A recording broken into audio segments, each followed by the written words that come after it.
कॉर्पोरेशनचे पण सगळे अधिकारी बरोबर बोलवलेले होते. आता आमचे मुख्य अभियंता काकडे सर पण या ठिकाणी उपस्थित आहेत. तर सरांनी डिटेलमध्ये रिव्ह्यू घेतलेला आहे की चालू काय झालेलं आहे आणि बंद काय काय आहे. तर बंद करताना एखादा फिडर चालू झालेला आहे तर त्याच्यातले छोट्या छोट्या सोसायट्या किंवा छोटे लोकेशन्स बंद आहेत आणि त्याच्यात पण पाणी पुरवठा कुठं कुठं बंद आहे. तर ते आम्ही तशा पद्धतीनं प्रायोरिटी लिस्ट तयार केलेली आहे.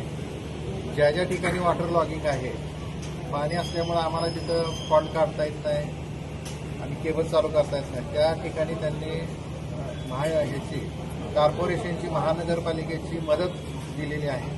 त्यांचे इथं अभियंता होते, त्यांनी त्या ठिकाणी पाणी काढून आम्हाला ती साईट व्यवस्थित करून देण्याची आम्ही दिलेली आहे.